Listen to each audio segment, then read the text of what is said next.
ते महागावच्या ठिकाणी दमॅक्सचा माल चालू करून आता 6 महिने झालेत.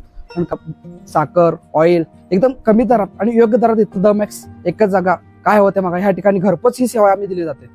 यात्रेची खरेदी करायचं असेल किंवा कोणताही कार्यक्रम असू दे, आम्ही तुम्हाला घरपोच सेवा देतो आणि इथून डिलिव्हरी फ्री चार्जेस आहे. काही डिलिव्हरी चार्जेस घेतले जाणार नाही आणि एकदम स्पेशल दरात तुम्हाला उपलब्ध आम्ही तुमच्या घरपोच करू.